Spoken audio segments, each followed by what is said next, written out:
حضور رحمت عالم صلی اللہ علیہ وسلم بازار کی طرف جا رہے تھے۔ جیب میں صرف 8 درہم تھے۔ راستے میں ایک ضعیف عورت بیٹھی رو رہی تھی۔ آپ صلی اللہ علیہ وسلم رک گئے، اس کے قریب پہنچے اور اس کے غم میں شریک ہونے کے لیے اس سے پوچھا، بڑی بی کیوں رو رہی ہو؟ کیا حادثہ پیش آیا ہے؟ بی بی نے 2 درہم دے کر سودا لینے کو بھیجا تھا، وہ درہم راستے میں کہیں گر گئے، اب وہ کیا خیال کریں گی؟ یہ کہہ کر بڑھیا زاروں قطار رونے لگی۔ آپ نے جیب سے 2 درہم نکالے، بڑھیا کے ہاتھ پر رکھے اور اس کو تسلی دیتے ہوئے آگے بڑھ گئے۔ بازار پہنچ کر اللہ کے رسول نے 2 درہم میں ایک قمیض خریدی اور واپس ہو گئے۔ واپسی میں کیا دیکھتے ہیں کہ ایک فقیر بالکل ننگا کھڑا ہے، پھٹا پرانا چھیتڑا ٹانگوں پر باندھ رکھا ہے اور صدا لگا رہا ہے، جو مجھے پہنائے گا اللہ اسے جنت کا جوڑا عطا فرمائے گا۔ آپ ذرا رکے، فقیر نے پھر صدا لگائی، جو مجھے پہنائے گا اللہ اسے جنت کا جوڑا عطا فرمائے گا۔ آپ نے وہ قمیض اسی وقت اس فقیر کو پہنا دی اور پھر بازار کی طرف چل دیے۔ وہاں جا کر آپ صلی اللہ علیہ وسلم نے دوسری قمیض 2 درہم میں خریدی اور اپنے گھر کے لیے واپس ہوئے۔ دیکھا کہ راستے میں پھر وہی بڑھیا بیٹھی رو رہی ہے۔ دریافت فرمایا، بڑی بی اب کیا بات ہے؟ بولی، یا رسول اللہ، میرے ماں باپ آپ پر قربان، میں کہاں تک آپ کو پریشان کروں؟ گھر سے نکلتے ہوئے کافی دیر ہو گئی ہے، گھر والیاں انتظار کر رہی ہوں گی، یہاں دیر لگ گئی، اتنی دیر میں پہنچوں گی تو وہ ناراض ہوں گی، برا بھلا کہیں گی، سزا دیں گی۔ بڑھیا یہ کہہ کر پھر زور زور سے رونے لگی۔ آپ نے بڑھیا کی فریاد نہایت دھیان سے سنی۔ بڑھیا پر بڑا ترس آیا، اسے تشفی دی اور فرمایا، چلو میں تمہارے ساتھ چلتا ہوں۔ بڑھیا خوشی خوشی چل دی۔ اللہ کے رسول صلی اللہ علیہ وسلم بھی ساتھ ساتھ تھے۔ تھوڑی ہی دور گئے تھے کہ کچھ انصار کے گھر نظر آئے۔ بڑھیا نے رسول اللہ کو بتایا، میں انہی گھروں میں کام کرتی ہوں، ان گھروں کے مرد باہر گئے ہوئے ہیں، گھروں میں صرف عورتیں ہی ہیں۔ آپ گھروں کے قریب پہنچے اور ذرا بلند آواز سے کہا، اے بیبیو، السلام علیکم ورحمۃ اللہ۔ آواز مانوس تھی، ہر خاتون متوجہ ہو گئی، مگر بالکل خاموش رہیں، کسی گھر سے کوئی جواب نہ آیا۔ آپ نے پھر بلند آواز سے کہا، السلام علیکم ورحمۃ اللہ وبرکاتہ۔ پھر وہی خاموشی رہی، کسی گھر سے کوئی جواب نہ آیا۔ خواتین دروازوں کے قریب آ گئیں اور مشتاق تھیں کہ وہ دلنواز آواز پھر آئے۔ اللہ کے رسول نے تیسری بار پھر ذرا بلند آواز سے کہا، اے بیبیو، السلام علیکم ورحمۃ اللہ وبرکاتہ۔ تیسری آواز پر سارے گھروں کی عورتوں نے مل کر جواب دیا، وعلیکم السلام ورحمۃ اللہ وبرکاتہ، فداک ابی و امی۔ آپ نے پوچھا، بیبیو، کیا تم نے میری پہلی آواز نہیں سنی تھی؟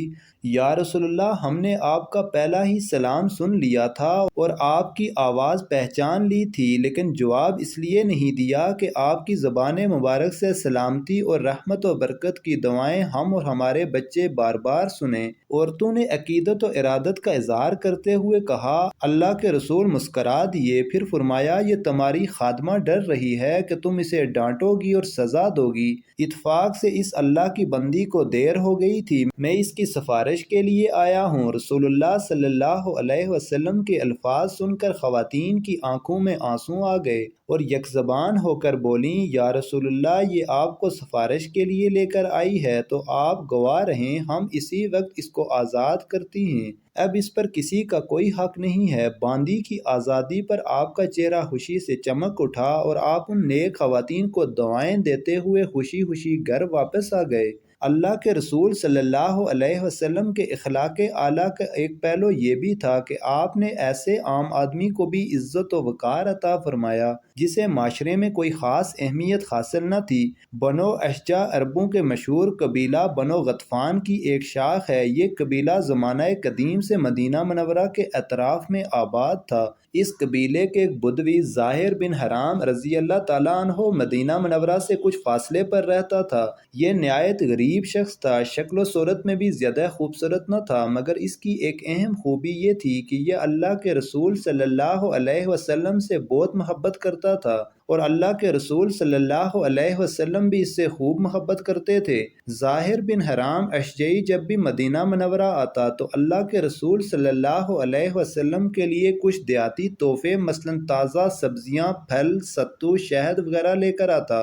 ظاہر جب واپس جانے لگتا تو اللہ کے رسول بھی اسے شہری سوغاتیں دے کر رخصت فرماتے۔ ایک دن تو اللہ کے رسول نے ظاہر کو ایک ایسا اعزاز عطا فرمایا جو غالباً کسی اور صحابی کے حصے میں نہیں آیا۔ ارشاد فرمایا، ظاہر ہمارا دیاتی دوست اور ہم اس کے شہری دوست ہیں۔ ذرا حدیث کے الفاظ پر غور فرمائیں۔ یقیناً ہر شہری خاندان کا ایک دیاتی دوست ہوتا ہے اور آل محمد کا دیاتی دوست ظاہر بن حرام ہے۔ ظاہر سیدھا سادہ آدمی تھا، شہری آداب سے ناواقف تھا۔ جب اپنے گاؤں سے آتا تو اپنے ہمراہ لائی ہوئی سوغاتیں لے کر بازار ہی میں کسی جگہ کھڑا ہو جاتا اور بیچنا شروع کر دیتا۔ پرانے زمانے سے یہ دستور چلا آ رہا ہے کہ دیہات سے جب کوئی شخص سبزیاں، پھل وغیرہ لے کر آتا ہے تو لوگ بھاگتے ہوئے اس کے ارد گرد اکٹھے ہو جاتے ہیں۔ انہیں تازہ سبزیاں مل جاتی ہیں جو عموماً سستی ہوتی ہیں۔ ایک مرتبہ ایسا ہوا کہ ظاہر اپنے ہمراہ کچھ دیاتی سوغاتیں لے کر مدینہ منورہ کے بازار میں آیا اور ایک جگہ کھڑا ہو کر انہیں بیچنے لگا۔ اس کی قسمت اچھی تھی کہ اللہ کے رسول بھی بازار میں تشریف لے آئے۔ آپ صلی اللہ علیہ وسلم نے اپنے دیاتی دوست کو دیکھا تو آپ نے پیچھے سے جا کر اس کی آنکھوں پر اپنے مبارک ہاتھ رکھ دیے۔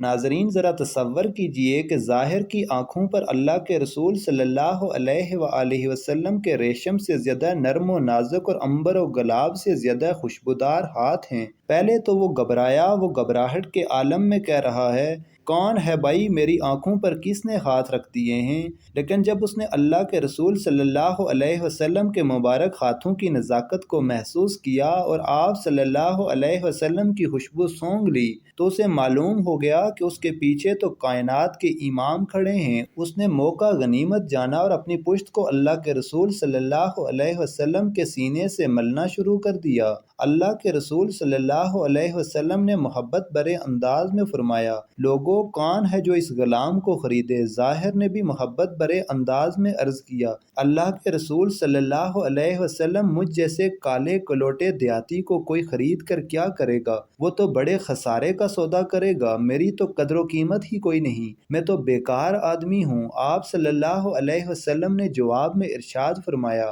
پیارے ایسا نہ کہو، کیا تمہیں کسی نے کہا ہے کہ تمہاری کوئی قدر و قیمت نہیں؟ تم اللہ کے ہاں بیکار نہیں ہو، تم اللہ اور اس کے رسول صلی اللہ علیہ وسلم سے محبت کرنے والے ہو، اس لیے تم اللہ کے ہاں بڑے قیمتی ہو۔ مزید اچھی ویڈیوز دیکھنے کے لیے چینل کو سبسکرائب کریں۔ جزاک اللہ۔